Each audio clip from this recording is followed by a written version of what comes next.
Have you noticed how every time a major story breaks, the media gives you just enough detail to keep you distracted, but never enough to actually understand what's happening? The assassination of Charlie Kirk, the questions around Kash Patel, and the hidden threads tied to Jeffrey Epstein all raise one critical issue.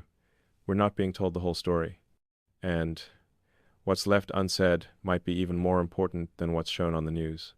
Today, we delve deeper into what is not being told, because once you see the bigger picture, it's impossible to unsee. Think about this for a moment. How many times have you watched the evening news and felt like something was missing? Like you were getting pieces of a puzzle, but never the complete picture. That feeling isn't coincidence, it's by design. And when we look at three names that keep surfacing in our national conversation, Charlie Kirk, Kash Patel, and Jeffrey Epstein, we start to see a pattern that reveals far more about our institutions than any single headline ever could. These aren't just isolated stories about individual people. They're windows into how our justice system works, how our media operates, and why so many Americans feel like they can't trust the institutions that are supposed to serve them. Charlie Kirk's tragic death has left more questions than answers. Kash Patel finds himself trying to clean up decades of institutional decay at the FBI. And Jeffrey Epstein's shadow continues to loom over questions about what powerful people knew, when they knew it, and why so much remains hidden. What makes this even more significant is that these stories intersect in ways the mainstream media rarely discusses. They all touch on the same fundamental issue, the gap between what we're told and what's actually happening. And that gap isn't getting smaller, it's getting wider. Now, when we examine Charlie Kirk's shooting, the official narrative seems straightforward enough. Tyler Robinson has been arrested and charged. Law enforcement says it was a single shooter. Case closed, right? But here's where things get interesting. The public is demanding more evidence, ballistics reports, blood splatter analysis, additional video footage, and they're being told to wait. Or worse, they're being told that what they're asking for isn't necessary. But is that really unusual? To understand this, we need to think differently about how real investigations work versus what we see on television.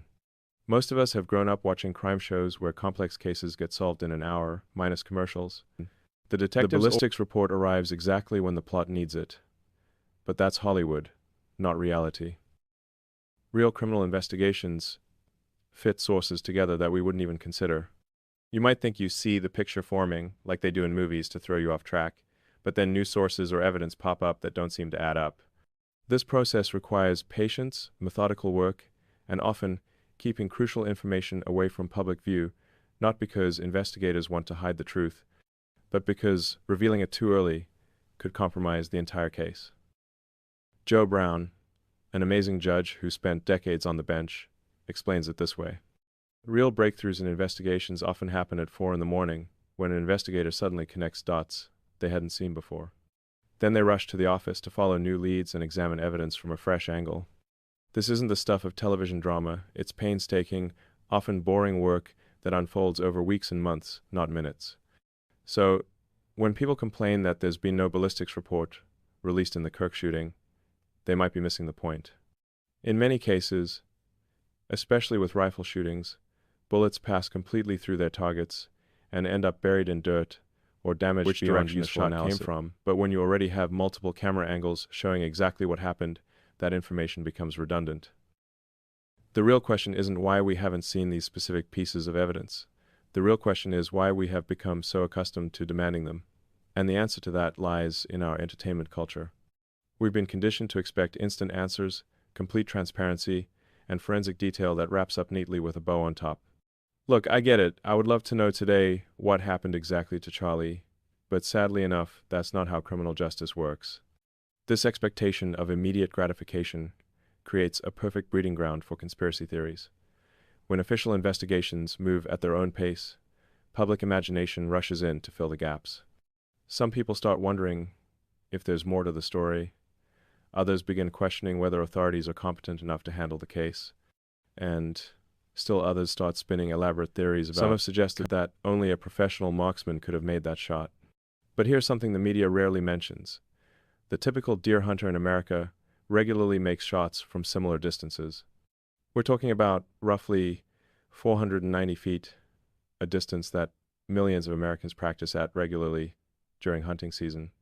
The idea that this required some kind of elite military training is simply not supported by the facts. But the persistence of these theories points to something deeper. We live in a culture that has, over the past 20 to 25 years, increasingly normalized violence as entertainment and as a political tool. When violence becomes a ratings grab for news networks and a plot device for social media engagement, we shouldn't be surprised when some people start seeing it as a legitimate way to solve problems. This brings us directly to the environment that Kash Patel inherited when he took over at the FBI.